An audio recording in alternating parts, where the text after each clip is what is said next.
오늘의 말씀은 출애굽기 2장 1절에서 10절의 말씀입니다. 출애굽기 2장 1절에서 10절 말씀 제가 읽겠습니다.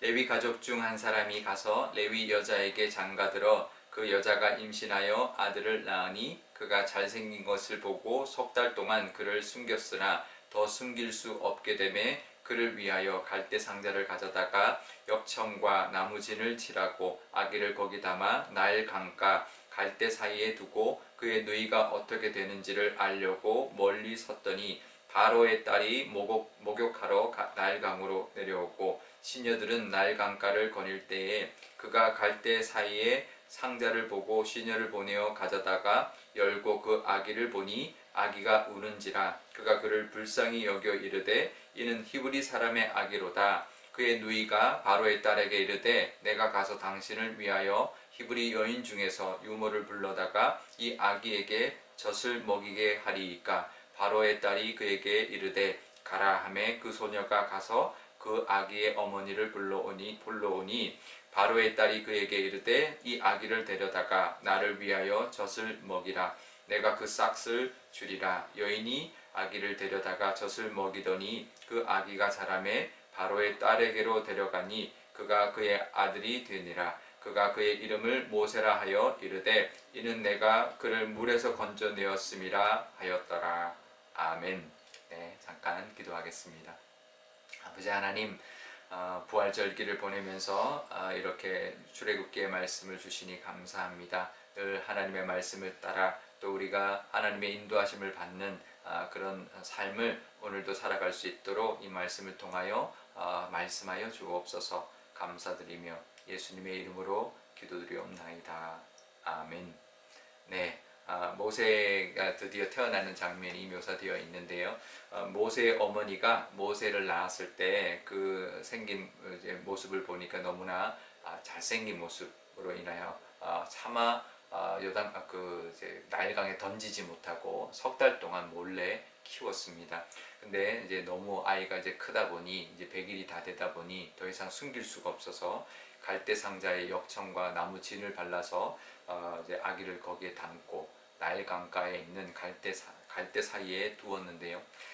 그런데 이제 그 상자라고 이제 그 갈대 상자라고 되어 있는 이 상자라는 그 단어가 히브리어로 테바라는 단어를 쓰고 있습니다.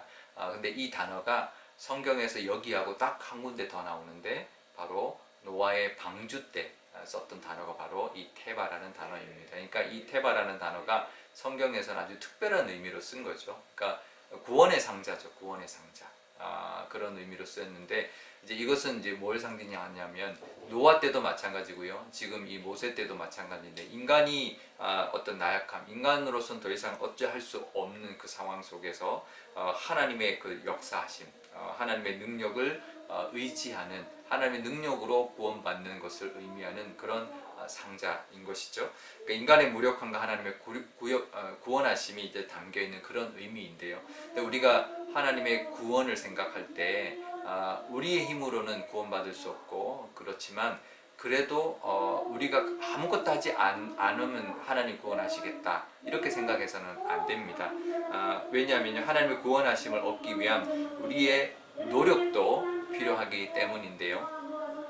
우리가 오늘 이 본문의 말씀을 상황들도 보면 우리가 알 수가 있는데 이 어머니, 모세의 어머니의 그 정말 그 사랑과 그 노력을 볼 수 있습니다. 아이를 살리려고 했던 어떻게 하든 3달 동안 이제 숨겼다가 또 3달 동안 숨기지 못하니까 갈대 상자에다가 담아서 나일 강가에 누군가는 발견해서 누군가는 키워줬으면 하는 그 마음으로 했던 그 노력, 간절한 마음 그것이 있었고요. 또 그 상자를 둔 것을 이제 누이 미리암이 이제 몰래 계속 지켜보죠. 그래서 이제 바로의 딸이 그것을 발견했을 때, 그럴 때 얼른 달려가서 그러면 이 아기를 젖먹일 유모를 제가 찾아드릴까요? 구해드릴까요? 이렇게 말을 합니다. 그래서 바로의 딸이 그래라. 그래서 그 어머니를 데려가죠. 그러니까 어머니가 유모가 되어서 모세를 젖먹이고 어린 그 아기를 키웠던 것이죠. 그래서 좀 성장하고 난 다음에 바로의 딸에게 데려다 주었는데요. 그때 그 미리암, 모세 누이의 그 관심과 사랑과 또 그 지혜, 그때 참 민첩하게 아주 재치 있게 잘 그 상황에서 어머니를 유모로 삼게 해줬던 그 노력이 있었던 것이죠. 그 모세 어머니의 사랑과 노력, 또 그 누이의 지혜와 또 그 노력이 모세를 살렸고, 하나님이 그것을 통해서 그들의 그 모습을 통해서 역사하셔서 결국은 이 모세가 믿음의 사람으로 또 죽지 않고 바로의 공주의 그 아들로 잘 자라서 민족의 지도자로 준비가 되었던 것이죠. 우리도 신앙생활 할 때 보면 그럴 때가 있습니다. 하나님이 구원하시고 하나님의 은혜가 있어야 되지만, 전적인 하나님의 은혜가 있어야 되지만, 그렇다고 우리가 가만히 손 놓고 있으면 안 되는 거죠. 우리가 최선을 다해서 하나님께 기도하면서 하나님의 그 구원하심을 바라보면서 우리가 할 수 있는 일을 최선을 다해서 할 때, 그걸 통해서 역사하시는 하나님이 하나님이다라는 것, 하나님의 능력도 우리의 믿음과 또 우리를 통해 역사하신다는 것을 기억하고, 우리가 할 수 있는 최선을 다하는 거죠. 만약에 최선을 다했어도 아니면 이게 하나님의 뜻이 아닌가 보다, 우리가 그렇게 여기고 하나님의 뜻을 또 바라보고 또 기회가 있겠지라고 이제 바라볼 수 있고, 또 우리가 최선을 다했을 때 그 최선의 역사하시는 하나님의 은혜도 우리가 경험하게 될 것입니다. 하나님의 능력, 우리의 노력을 통해서, 또 우리의 헌신과 우리의 관심을 통해서, 또 우리의 최선을 통해서 역사하신다는 것을 기억하고 보내시는 또 시간 되시기를 바랍니다. 그런데요, 또 여기에 보면 참 재밌는 사실이 들어 있습니다. 그 당시 바로가 누구입니까? 요셉을 모르는 왕이었고, 이스라엘 백성들을 그렇게 학대했던 왕이었습니다. 그리고 이 남자 아기들을 나일강에 던져서 죽여라 명했던 그 악한 왕, 그러니까 이스라엘 백성들에게는 원수 같은 왕이 바로 이 바로인데, 그 바로의 딸이 오히려 이제 아기를 키우게 했다라는 것이죠. 그리고 이 바로의 딸이 아기를 발견했을 때 히브리의 아기다라는 걸 알았습니다. 하지만 하나님이 그에게 불쌍히 여기는 마음을 주셔서 그 아기를 아들 삼게 만들어 주었다라는 거죠. 그리고 그 미리암을 통해서 모세 어머니가 유모가 되어서 젖을 먹이게 했고, 근데 젖을 먹이는데 9절에 보면 그 싹도 받습니다. 자기 아기의 모세를 젖 먹이는데, 모세 젖 먹이면서도 돈을 받고 오히려 싹을 받고 젖을 먹이게 해주었다는 거죠. 얼마나 아이러니한지 모릅니다. 그리고 이 아기를 가장 애굽에서 가장 정말 좋은 교육, 정말 최고의 교육을 시켜주게 했다라는 거죠. 이 모세에게. 그러니까 하나님이 원수를 통해서 이 아이를 키워주셨고, 키우는 대가도 주셨고, 이 아이를 최고의 교육을 시켜주게 만들었다라는 거죠. 얼마나 아이러니한지 모릅니다.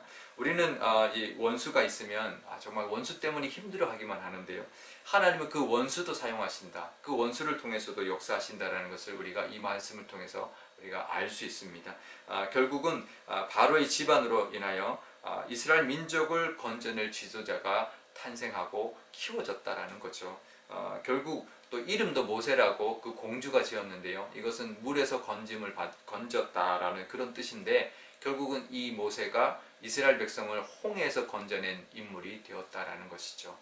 결국 그 원수의 손에서 이스라엘을 구원할 모세가 키워지고 훈련되고 양육되었다, 이제 준비되었다라는 것을 그렇게 하게 하신 것이 바로 하나님이다라는 것을 우리가 기억할 때, 우리가 좌절하고 싶을 때 그런 상황들이 있지만 우리는 좌절하기에는 이릅니다. 왜냐하면 아직도 하나님의 역사하실 기회가 있고 또 시간이 있고 하나님의 방법이 있기 때문이죠. 우리가 좌절할 수 있는 충분한 상황들도 많이 있지만, 원수까지 들어쓰시는 하나님의 능력이, 또 기막힌 하나님의 섭리가 우리 앞에 있다라는 것을 늘 기억하고 하나님 바라보면서 잘 이겨내고 최선을 다하는 삶을 사시는 저와 여러분 되시기를 바랍니다. 오늘 기도할 때 이렇게 기도하면 좋겠는데요, 먼저 하나님의 그 능력만 의지하는, 오직 하나님의 능력을 의지하는 우리의 믿음 허락해 달라고 기도하고요.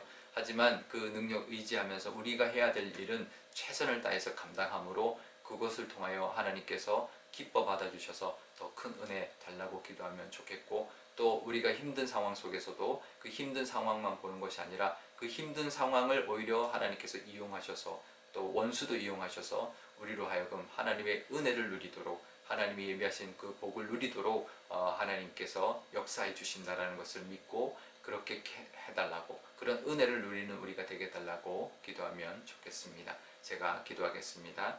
아버지 하나님 감사합니다.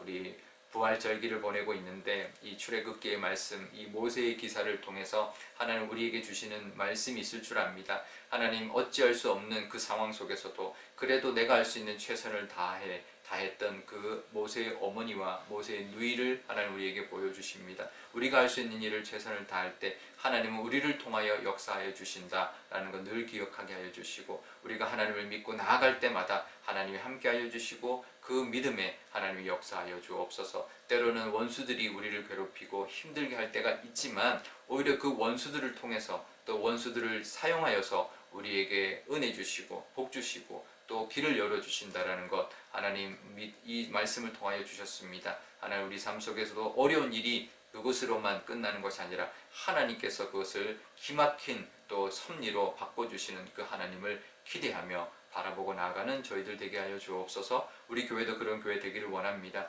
하나님의 기막힌 은혜 또 기막힌 섭리 또 하나님의 함께 하심을 하나님 우리가 바라보고 우리 교회가 한마음 되어 열심을 내어 나갈 때 하나님께서 우리 교회에도 부어주시는 은혜가 분명히 있을 줄 압니다. 그 은혜를 다 받아 누리게 하여 주옵소서. 감사드리며 예수님의 이름으로 기도드리옵나이다. 아멘. 주기도문 하겠습니다. 하늘에 계신 우리 아버지, 아버지의 이름을 거룩하게 하시며 아버지의 나라가 오게 하시며 아버지의 뜻이 하늘에서와 같이 땅에서도 이루어지게 하소서. 오늘 우리에게 일용할 양식을 주시고 우리가 우리에게 잘못한 사람을 용서하여 준 것 같이 우리 죄를 용서하여 주시고 우리를 시험에 빠지지 않게 하시고 악에서 구하소서. 나라와 권능과 영광이 영원히 아버지의 것입니다. 아멘.